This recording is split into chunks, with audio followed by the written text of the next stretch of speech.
তাত আপুনিতো জুবিন গাৰ্গ চিনি পায় নাই? Get out. Get out. Get out. এইটো মোৰ প্ৰেমাইচিছ হয়। এটা এণ্টাৰ নকৰিব আপোনালোকে। Do you understand? Zubin. Do you understand or not? This is my premises. You're not going to enter this. Zubeen Garg ঢুকোৱাৰ কাৰণে আপোনাক বন্ধ মৰি গ'ল তেখেতে যি কাৰণে মৰি গ'ল that is not my thing to do. Why will I close my shop? And who the hell are you to tell me? Who gave you the right? Who gave you the right? Who are you? Who are you? I'm Sandeep Kolda. So what? অসমীয়াত ক তোমাৰ কি আছে? তোমাৰ কি right আছে মোৰ দোকানত যদি বন্ধ কৰিবলৈ ক'ব আহিছা? Who is this person? Who is this person? We don't know you. We don't know you, not any one of you. So please. Zubeen Garg আমাৰ আমাৰতো ঢুকাই গৈছে। This person,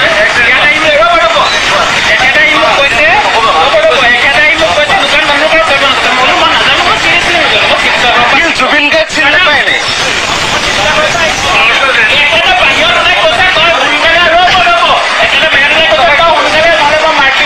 মোক এতিয়া মাৰপিট কৰিম প্ৰমাণ ক'ত আছে? ইয়াত চিচি কেমেৰা আছে, মই মাৰপিট কৰিম কোৱা নাই।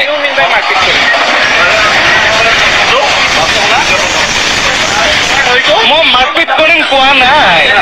জুবিন গাৰ্গ চিনি পায়? Who is Zubeen Garg? আপুনি ইংলিছ মাৰিছে আমাৰ অসমে বন্ধ হৈছে। তোমাক এটা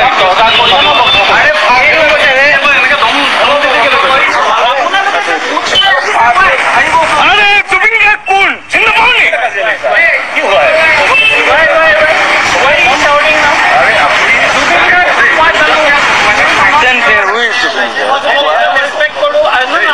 এইটো কাৰণে জুবিন গাৰ্গৰ কাৰণে বন্ধ কৰিব পোৱা হৈছে। এইটো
আমি গণতান্ত্ৰিকভাৱে প্ৰত্যেকটো কাম কৰোঁ আমি আইনৰ ওপৰত বিশ্বাসী জুবিন দাৰ ওপৰত যিজন এজন দোকানীয়ে অশুভ মন্তব্য কৰিছিলে তেখেতৰ মৃত্যুৰ সময়ছোৱাত এই কথাখিনিলৈ আমি গৰিহণা দিছিলোঁ সমান্তৰালভাৱে আমি আইনৰ কাষ চাপিছিলোঁ তেখেতৰ এটা ভিডিঅ' খুব মতে চৰ্চালৈ আহিছিল চৰ্চা হোৱাৰ লগে লগে আমি আইনৰ কাষ চাপি সেই মানুহজনক ইতিমধ্যে গোলাঘাট আৰক্ষী চকীয়ে আটক কৰিছে আটক কৰাৰ লগে লগে ইয়াত ৰাইজ আৱেগিক হৈ উঠিছে তেখেতসকলৰ আৱেগখিনি আমি বুজি পাইছোঁ জুবিন দাক লৈ যিমানখিনি আৱেগৰ বশৱৰ্তী হৈ তেখেতসকল স্বতঃস্ফূৰ্তভাৱে গোলাঘাটৰ ৰাইজ গোলাঘাটৰ ইয়ং জেনেৰেশ্যনৰ ল'ৰাখিনি ওলাই আহিছে ছাত্ৰ ছাত্ৰীসকলো ওলাই আহিছে আমি দেখা পাইছোঁ আমি গোলাঘাট আৰক্ষী অধীক্ষকজনক ধন্যবাদ জনাইছোঁ তেখেতসকলে ততাতৈয়াকৈ এটা ভিডিঅ' ভাইৰেল হোৱাৰ লগে লগে যি ধৰণে এটা পদক্ষেপ লৈ এই অশুভ ব্যক্তিজনক যি ধৰণে আটক কৰিলে তাক লৈ আমি ধন্যবাদ জ্ঞাপন কৰিছোঁ জুবিন কোন হয় তেখেতে চিনি নাপায় জুবিন কেনেকৈ মৰিলে তেখেতৰ কোনো লুকআউট নহয় তেখেতৰ দোকানলৈ কোনো মানুহে বন্ধ কৰিবলৈ ক'ব নোৱাৰিব আচলতে আমি এটা কথা গম পাওঁ যে তেখেতৰ দোকানখন বন্ধ কৰিবলৈ কোনো দল সংগঠন বা কোনো বিশেষ ব্যক্তিয়ে গৈ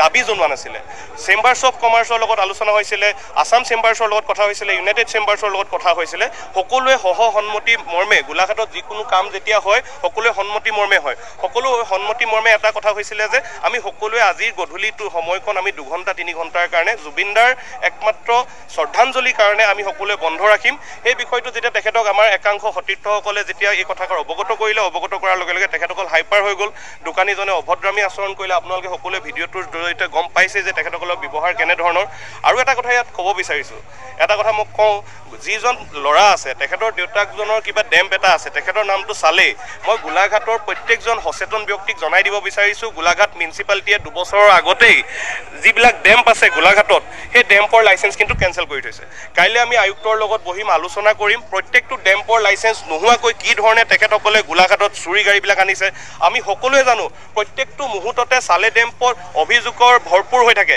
এই থানাখনলৈ তেখেতসকলে ড্ৰাগছে বুলি কওক চুৰি গাড়ী বুলি কওক কাঁহী বাতি পৰ্যন্ত লৈ পেলাই ইয়াত আহি উপস্থিত হ'ব লগা হয় তাৰ পিছতো কেনেধৰণে তেখেতসকলে এটা ডেম্প চলাই আছে ইয়াৰ ওপৰত আমাৰ প্ৰশাসনৰ ওপৰত এটা প্ৰশ্ন আছে আমি সেই কথাখিনি গৰিহণা দিছোঁ অশুভ মন্তব্য কৰিছে আৰু আমি এতিয়া ইতিমধ্যে আপোনালোক সকলোৱে গম পাইছে তেখেতক আটক কৰিছে আৰক্ষী আসামী হিচাপে লৈ আহিছে আমি গোলাঘাট আৰক্ষী চকীক ধন্যবাদ জ্ঞাপন কৰিছোঁ